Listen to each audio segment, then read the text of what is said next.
De coração, irmão, quero te declarar a paz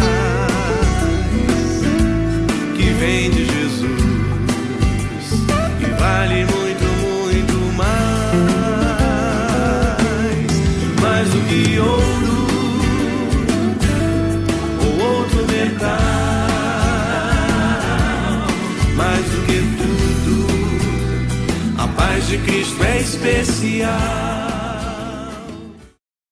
A graça e a paz, estamos começando mais um programa da Igreja Presbiteriana Central de Nova Friburgo. E agora com você, com a sua família, com a nossa querida cidade, com todos vocês que nos assistem pela internet. Que Deus abençoe vocês, que a graça do Senhor chegue abundante e transbordante na sua vida. Esse programa que nós temos a finalidade de compartilhar, de levar até você um tempo de oração, um tempo de palavra instrutiva, orientativa, diretiva, esclarecedora para você e talvez também uma oportunidade de gerar no seu coração, você que está nos assistindo, um desejo de conhecer um pouco mais da Palavra de Deus. Nós procuramos fazer nesse programa breves exposições da Palavra de Deus de maneira condensada, de maneira objetiva, mas com a intencionalidade de fazer com que você, aí, na sua casa, onde você está, sinta o desejo de conhecer um pouco mais da Palavra de Deus. E então, quem sabe, procure uma igreja séria, uma igreja comprometida com a Palavra de Deus perto de você. Esse é o programa da Igreja Presbiteriana Central de Nova Friburgo, que há 120 anos tem pregado o Evangelho de maneira comprometida, uma igreja cujo seu propósito principal, o seu foco central é a exposição das Sagradas Escrituras. A nossa visão é ser para Nova Friburgo região uma referência na exposição das Sagradas Escrituras, não apenas nas mensagens que são transmitidas através dos púlpitos da nossa igreja, mas a Igreja Presbiteriana Central de Nova Friburgo tem como objetivo ser referência nos estudos da Escola Bíblica Dominical, que acontecem todos os domingos de manhã. Nós temos Escola Bíblica Dominical para todas as faixas etárias, de 2 anos até a terceira idade. Temos classes de 2 a 4 anos, de 5 a 7 anos, temos classes de 8 a 12 anos, temos classes para adolescentes, classes para jovens, classes para família e casais, classe para homens, classe para mulheres, classe para a terceira idade, uma classe que é especializada no ensino da palavra para a terceira idade, no compartilhamento da realidade da terceira idade. E nós temos estudos nas terças-feiras de oração e estudos bíblicos também. Na quinta-feira nós temos estudo bíblico na Igreja Presbiteriana Central. Enfim, nós temos uma igreja que é constituída com o objetivo de compartilhar, com muita seriedade, com excelência, a Palavra de Deus. E você é nosso convidado para nos fazer uma visita. A Igreja Presbiteriana Central de Nova Friburgo, ela possui 2 cultos aos domingos. O culto das 9 horas da manhã é um culto onde nós preservamos os nossos hinos clássicos, é um culto apenas feito com os hinos clássicos, um culto mais tradicional, um culto para quem já é cristão há muito tempo, para quem gosta da Escola Bíblica Dominical e um culto voltado para a tradição da Igreja Presbiteriana do Brasil, uma igreja que tem 120 anos e tem uma tradição linda, belíssima. Eu acho que você poderia conhecer um dia. E o nosso culto das 19 horas, ele é um culto voltado para a nossa contemporaneidade, para a nossa geração. Um culto bastante dinâmico, um culto com muito louvor, com muita adoração, com uma linguagem bastante contemporânea e aplicada à nossa geração, falando o Evangelho com muita clareza, com muita profundidade às mentes da nossa geração, numa linguagem apropriada para a nossa geração. Então, você é nosso convidado. Se você quiser conhecer um pouco mais de como são as nossas mensagens, de como é o nosso culto, você pode assistir a todas as mensagens da nossa igreja no nosso canal no YouTube.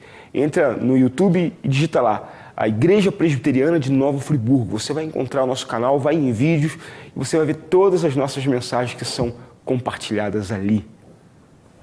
Você também pode acompanhar todas as notícias da nossa igreja pelo Facebook da Igreja Presbiteriana Central de Nova Friburgo.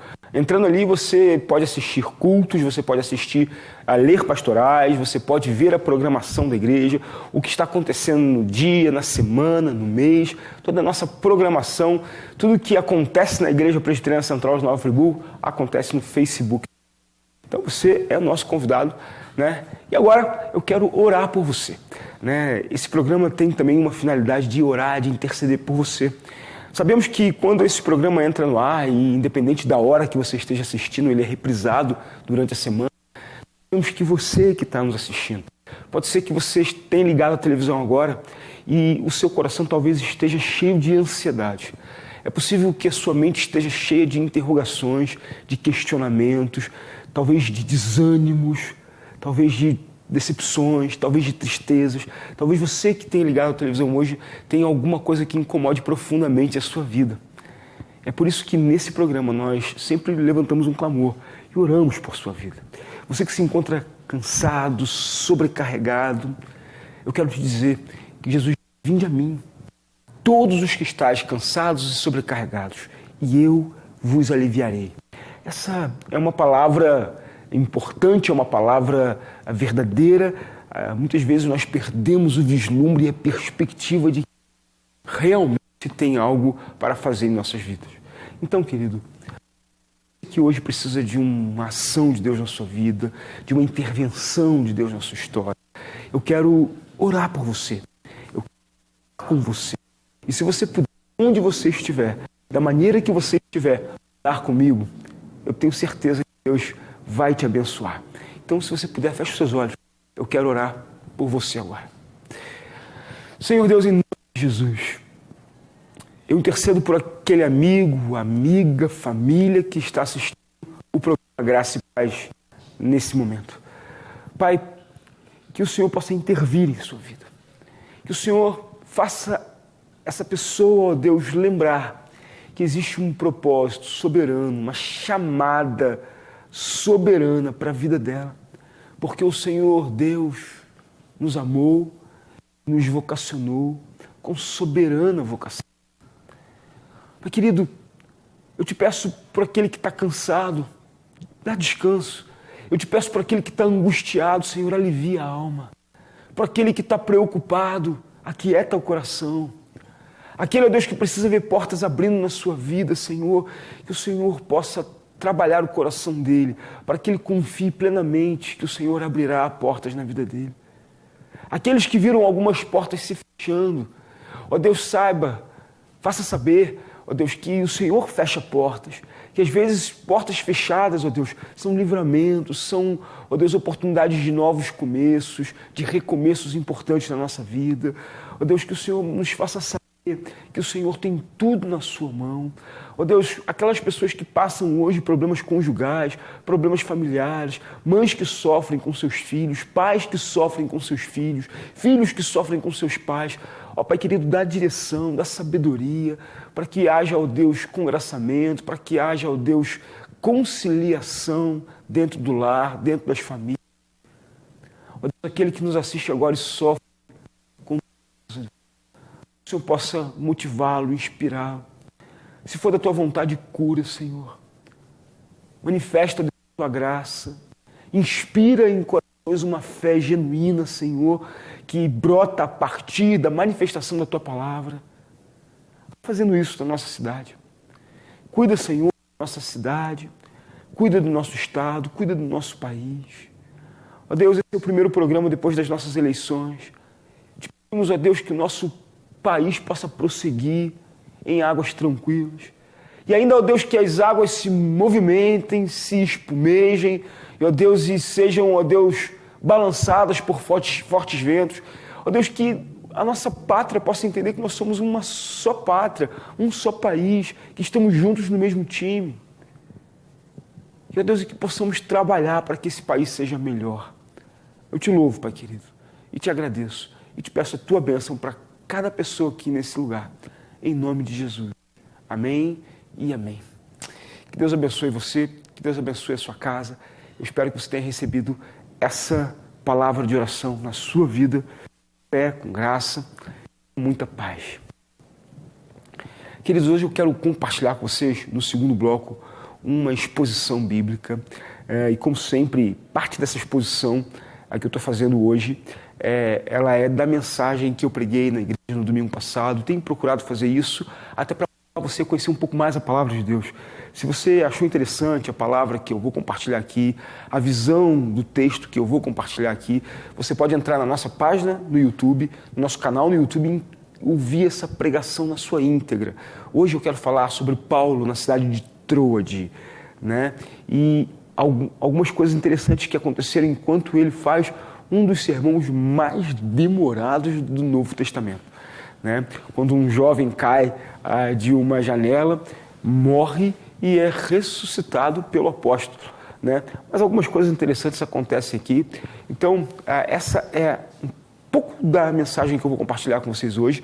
E se você achar interessante, se você gostar, se você quiser assistir lá no canal da Igreja Presbiteriana no YouTube, vai lá e assista essa mensagem que já está disponibilizada no nosso canal. Eu tenho certeza que vai te abençoar de uma maneira integral. Amém? Então nós vamos a um breve intervalo e já voltamos com a meditação, com a exposição da palavra de Deus para a sua vida. Graça e paz. Mais do que tudo, a paz de Cristo é especial. A Wizard by Pearson, maior rede de escolas de idiomas do mundo, não mede esforços para entregar para você a melhor experiência de aprendizado para você se tornar bilíngue. I read a book.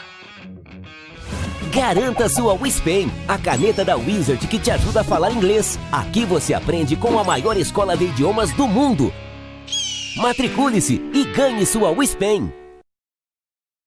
Você pode assistir aos programas da TV Zoom na hora que quiser. Pode também acompanhar ao vivo a nossa programação.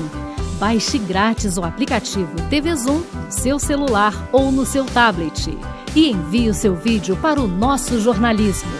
Aplicativo TV Zoom é Nova Friburgo na palma da sua mão. Mais do que tudo, a paz de Cristo é especial. A graça e a paz, estamos de volta com o programa da Igreja Presbiteriana Central de Nova Friburgo e agora eu quero compartilhar com você a palavra do nosso Deus. E se você quiser acompanhar essa leitura, abra sua Bíblia em Atos capítulo 20, ou então acompanhe com o texto na telinha. Eu quero contar uma história bem interessante para vocês hoje e eu quero ver nessa história algumas aplicações muito apropriadas para a nossa vida cristã. O tema da minha mensagem hoje é Paulo em Troade, né? Uma perspectiva da excelência da palavra de Deus na vida da igreja e na vida do cristão. Amém? Então, acompanhe a leitura da palavra do Senhor. Atos capítulo 20, a partir do verso 7 até o verso 12, diz assim: No primeiro dia da semana, estando nós reunidos com o fim de partir o pão, viagem no dia imediato, exortava-os e prolongou o discurso até a meia-noite. Havia muitas lâmpadas no cenáculo onde estávamos reunidos. Um jovem, chamado Eutico, que estava sentado numa janela, adormecendo profundamente durante o prolongado discurso de Paulo, vencido pelo sono, caiu do terceiro andar abaixo e foi levantado morto. Descendo, porém, Paulo inclinou-se sobre ele e, abraçando-o, disse: Não vos perturbeis, que a vida nele está. Subindo de novo, partiu o pão e comeu, e ainda lhes falou largamente até o romper da alva, e assim partiu. Então conduziram vivo o rapaz e sentiram-se grandemente confortados. Amém? Que Deus abençoe essa palavra, que ela seja boa para você. Querido, esse momento, essa passagem de Paulo na cidade de Troade, ela faz parte da terceira viagem missionária de Paulo. A última viagem missionária que o apóstolo dos gentios empreendeu com o afã de não apenas plantar novas igrejas, mas consolidar algumas igrejas que haviam sido plantadas na primeira e na segunda viagem missionária. As três viagens missionárias do apóstolo Paulo, elas partem da mesma base, de Antioquia. A primeira, Paulo vai até um determinado ponto e volta para Antioquia. Na segunda viagem, ele volta pelo mesmo caminho, consolidando as igrejas que ele havia plantado na primeira viagem missionária, E com base e com recursos levantados nessas igrejas, ele vai além e planta novas igrejas. Depois ele volta para Antioquia novamente e passa um tempo trabalhando algumas questões do cristianismo do primeiro século, e então ele empreende a terceira viagem missionária, que começa no capítulo 18 de Atos dos Apóstolos. Então ele vai empreender e ele vai seguir o mesmo roteiro. Entretanto, nessa terceira viagem missionária, Paulo não volta a Antioquia. Paulo fica em Jerusalém, vai até Jerusalém. A terceira viagem missionária é uma das maiores viagens, né? E Paulo, em Jerusalém, é preso, é julgado, apela para Roma e é enviado para Roma, onde ele vive o seu martírio, né? Então, a terceira viagem missionária de Paulo é uma viagem muito importante, porque quando Paulo chega na Macedônia, ele escreve a igreja em Corinto. Então, ele escreve a primeira epístola aos Coríntios. E quando ele chega, então, em Coríntios, ele escreve a sua mais importante carta doutrinária constada no Novo Testamento, que é a carta aos Romanos, né? O que os teólogos alemães chamam de Hauptbrief, ou seja, a carta mais importante, a carta principal. E essa carta ela é de imensurável valor para o cristianismo. Martinho Lutero e outros teólogos diziam que se o Novo Testamento tivesse como carta doutrinária apenas a carta de Paulo aos Romanos, a teologia cristã não teria prejuízo nenhum, porque ela engloba todos os valores essenciais do cristianismo, né? E tudo isso na terceira viagem missionária. Mas a viagem missionária de Paulo ela começa, tem o seu grande epicentro na grande cidade de Éfeso, uma das maiores cidades da Ásia Menor, uma cidade que estava sob o comando romano, mas sofria uma influência grega ainda muito forte. Havia em Éfeso o maior templo daquela região, que era o templo da princesa da deusa Diana, né? A deusa Diana era a deusa dos Efésios, muito conhecida, muito adorada, e havia todo um comércio, toda uma economia em volta do templo, em volta da adoração, em volta da religião que se levantava a deusa Diana. E Paulo chega em Éfeso e, a princípio, ele vai às sinagogas. Mas como aquelas sinagogas já estavam vacinadas contra o que eles julgavam ser uma heresia pregada pelo apóstolo Paulo, Paulo não consegue permanecer nessas sinagogas. E ele é expulso dessas sinagogas, e então ele empreende a sua pregação em uma escola chamada Escola de Tirano, né, que se encontra no capítulo 19 de Atos dos Apóstolos. Ele prega naquela escola, o texto nos diz que ele aluga o horário mais barato, né, era uma escola onde muitas coisas eram ensinadas, era na verdade um prédio onde muitas pessoas alugavam para poderem fazer as suas prédicas, as suas oratórias, os seus sofismas, enfim. Paulo também aluga esse lugar e ele ensina, passa um tempo ensinando aos cristãos ali em Éfeso sobre a palavra de Deus. E depois então ele parte, vai para a Macedônia, para a Grécia, né? E ele vai ter que enfrentar, ainda em Éfeso, né, os protestos e um homem chamado Demétrio que se opõe à sua pregação, e ele vai incitar grande tumulto dos efésios contra Paulo, né? O cristianismo vai ter que enfrentar as suas oposições.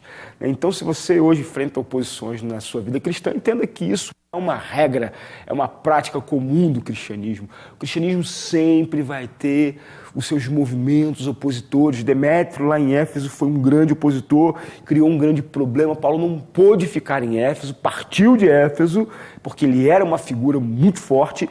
E então ele segue, agora sim, para a Macedônia, para a Grécia, capítulo 20. E naquela região, Grécia e Macedônia, Paulo vai chegando até Filipos, passa 5 dias em Filipos, e depois ele chega numa cidade chamada Troade. Troade era uma cidade de origem grega, que também estava debaixo do Império Romano, do poder do Império Romano, mas uma cultura grega. Paulo não permanece muito tempo lá, mas havia alguns problemas, embora o contexto não nos permita saber quais eram as naturezas desses problemas na qual Paulo vai trabalhar. Nós sabemos que eram problemas de natureza urgente. E aí eu gostaria de começar a ministrar para vocês algumas coisas, né? Paulo vai pregar nessa igreja e ele vai fazer o que nós podemos ver como um dos maiores discursos, uma das pregações mais longas registradas no Novo Testamento. Por que ele faz isso? Porque havia necessidade. Né? Não era apenas uma instrução ordinária. O que esse texto nos leva a crer é que era uma instrução extraordinária. Diz o texto, no verso 7, como nós lemos aqui, que no primeiro dia da semana, estando nós reunidos com o fim de partir o pão. Primeiro dia da semana, domingo, com o fim de partir o pão, culto de Santa Ceia. Era um culto ordinário da igreja. No primeiro século, todos os domingos era celebrada a Ceia do Senhor. Todos os domingos se celebrava a Ceia do Senhor e essa prática acompanhou o cristianismo durante muito tempo. Hoje, em nossas igrejas, nós normalmente ministramos a Ceia do Senhor uma vez por mês, até para que esse ato sacramental ele não caia em uma rotina mecânica, tirando a profundidade da mensagem da Ceia do Senhor da mente dos cristãos.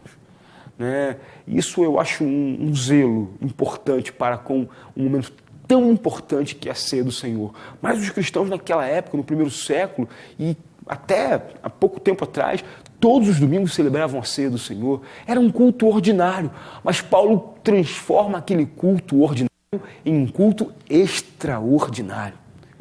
E com isso ele ensina uma primeira lição importante para a gente. Nós temos uma vida ordinária, mas nós precisamos entender que em alguns momentos a nossa vida ordinária, os nossos momentos ordinários precisam se transformar em momentos extraordinários. Nós precisamos compreender que em alguns momentos da nossa vida o cristianismo precisa parar e assumir a palavra de Deus, momentos extraordinários da nossa vida. Na nossa família, no nosso casamento, no nosso trabalho, nos nossos ministérios. Às vezes nós estamos engessados e quando precisamos fazer alguma coisa diferente, nós não fazemos porque aprendemos ou então estamos acostumados a fazer só daquele jeito. Mas existem momentos na nossa vida que você precisa ser extraordinário. Às vezes na educação do seu filho, às vezes em uma conversa com a sua esposa, às vezes parar o seu ministério e repensar o seu ministério, às vezes parar tudo na sua igreja e repensar que caminho que vocês estão andando. O fato de você ter sempre feito assim não significa que você tem que fazer sempre assim. Às vezes nós precisamos parar, recalcular as rotas, rever os conceitos, pensar o que nós temos feito, fazer um inventário de tudo que temos e de que somos. E então repensar o nosso cristianismo. Às vezes o ordinário precisa ser interrompido pelo extraordinário. E a palavra diz que Paulo interrompe esse ordinário e exortou o povo e se prolongou no seu discurso até a meia-noite. Eu não sei que horas o culto começou, mas o culto foi até meia-noite. Pelo menos ela estava indo até meia-noite. A segunda coisa que esse texto me ensina é que haviam muitas lâmpadas no cenáculo onde estavam reunidos.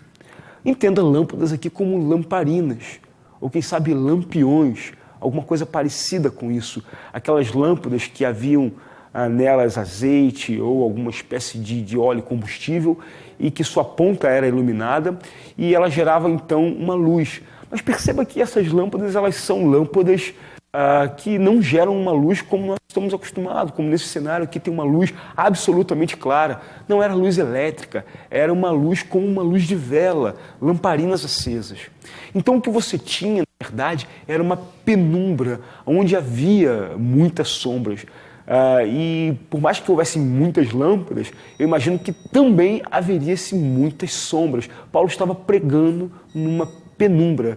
Isso é importante nós entendermos, porque a descrição que Lucas faz aqui do fato de haver muitas lâmpadas em um cenário escuro, porque já era meia-noite, então a escuridão devia ter tomado conta daquele recinto, que pelo que nós vemos na descrição não era um lugar pequeno, era um lugar grande, né?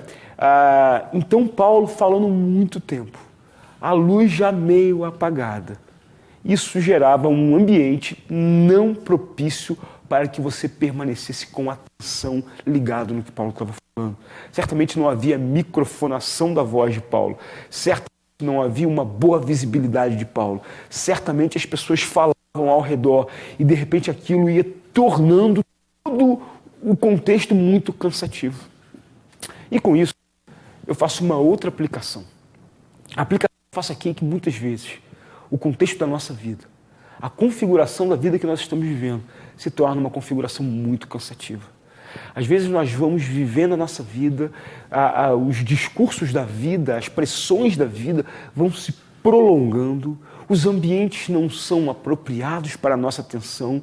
Às vezes nós vivemos sob uma pressão muito grande do meio externo e nós vamos começando a cansar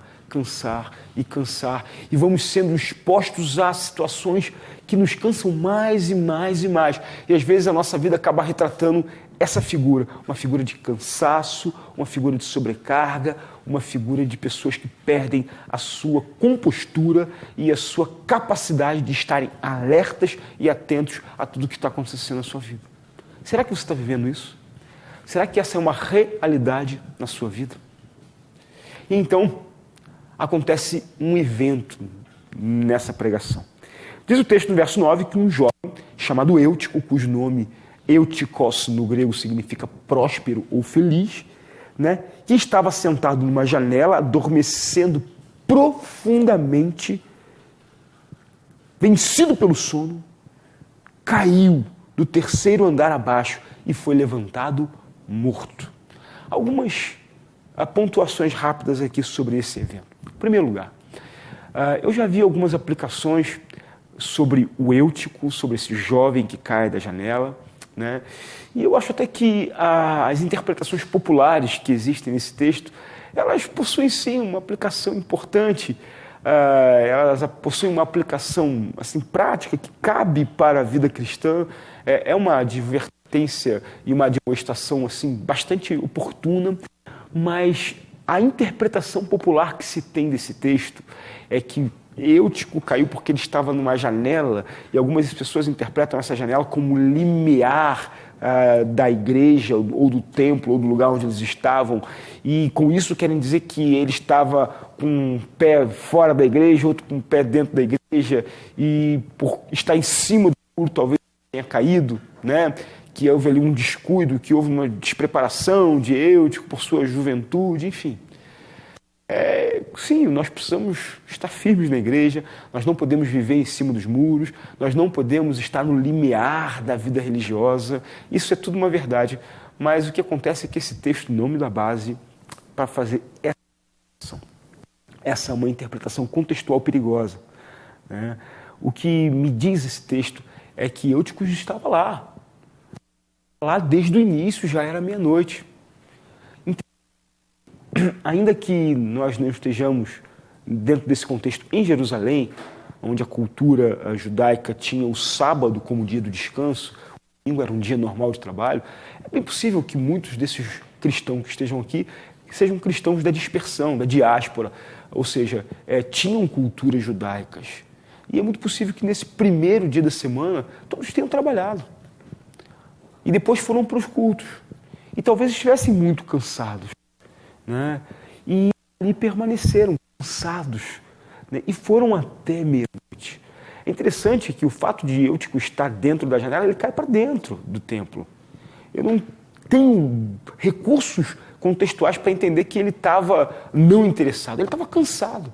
Diz o texto aqui, com todas as palavras, que ele adormeceu profundamente durante o prolongado discurso de Paulo.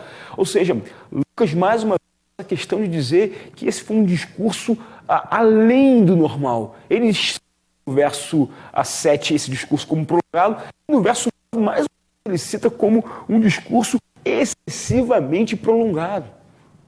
O garoto dormiu.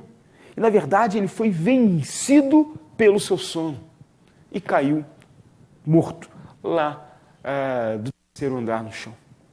Interessante que talvez você possa, pela palavra de Paulo, no verso 10, né, entender que ele não tinha morrido, ele tinha só desmaiado. Mas quem registra a morte de Eutico é Lucas, e Lucas era médico. Se tinha uma coisa que ele sabia fazer, era testar alguém morto ou vivo. E ele atesta Eutico como morto. Né? Então, Eutico, ele representa toda aquela pessoa, ele é uma metáfora da minha e da sua vida, que somos expostos a grandes pressões, a períodos prolongados de pressões, que estamos cansados e muitas vezes nós somos vencidos por uma letargia espiritual, uma letargia física, e tem dias que eu, como Eutico, não tenho vontade de levantar da minha cama. Tem dias que, como Eutico, eu estou cansado, eu estou prostrado, e talvez você esteja exatamente assim na sua vida, cansado, sobrecarregado e prostrado, prestes a cair. Talvez você hoje, que esteja ouvindo a minha palavra, esteja prestes a desistir de tudo, a largar tudo, a abrir mão. Você está cansado, você está sendo vencido por um sono social, por um sono espiritual, por um sono emocional. Então, nessa hora que o apóstolo Paulo vem, deixa a sua pregação. Ele para tudo. Desce até Eutico. Abraça esse jovem e diz: não vos perturbeis. Ele não diz isso para Eutico, ele diz para a igreja. E ele me ensina uma coisa aqui muito interessante. A igreja precisa ter a sensibilidade de parar e olhar para aqueles que estão sofrendo. E ir até aqueles. Talvez você que esteja me ouvindo agora, você possa achar o meu discurso um pouco hipócrita. Talvez você possa achar o meu discurso um pouco utópico. Talvez você até diga: mas muitas vezes eu tive mal e eu não sinalizei, e não fui atingido, não fui abraçado, não fui cuidado pela igreja. E eu quero abrir um parênteses aqui e dizer para você: você sinalizou? Você caiu no lugar certo? Porque se há uma hipocrisia da igreja de não ir buscar as pessoas que estão fracas, há também uma hipocrisia e um orgulho muito grande das pessoas que estão fracas de não manifestarem as suas fraquezas, de não pedirem ajuda, de sofrerem calados e acharem que a igreja deve ter, que pastores devem ter, que líderes devem ter uma bola de cristal para chegar até você e dizer: você está com um problema, meu amigo? E eu quero te dizer que o pastor não tem bola de cristal, a igreja não tem bola de cristal, a liderança não tem bola de cristal. Você precisa aprender a verbalizar os seus problemas. Você precisa aprender a pedir ajuda. Você precisa aprender a cair diante dos olhos da sua igreja. O político não cai do lado de fora, ele cai do lado de dentro. Nós temos caído muito do lado de fora. E quando nós queremos reclamar da igreja, da liderança, nós vamos reclamar lá fora. Eu cai do lado de dentro. Talvez não tenha sido, e certamente não foi intencional, porque diz o texto que ele foi vencido pelo sono e dormiu profundamente. Mas isso não quer dizer que ele estava do lado de dentro. E então Paulo vai e restaura ele. Se você cair do lado de dentro, querido, você vai ser restaurado pela graça de Jesus. Não deixa o orgulho te vencer. Não deixa a prepotência te vencer. Não deixa a vergonha te vencer. Cai do lado de dentro. E então, Paulo volta para a pregação. Interessante que o texto me dá a entender que Eutico é ressuscitado e continua dentro do culto.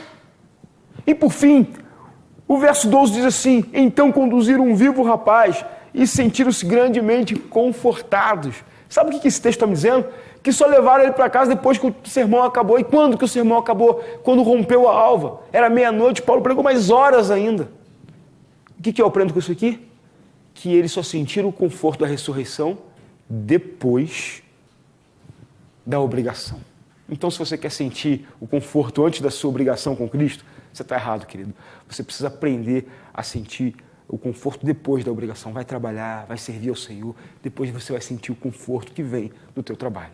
Olha, essa pregação está na íntegra no nosso canal do YouTube. Eu espero que com essa mensagem aqui você tenha sido abençoado, né? Que você se sinta confortado, mas que você seja abraçado pelo Espírito Santo de Deus hoje e reanimado na graça do nosso Senhor Jesus Cristo.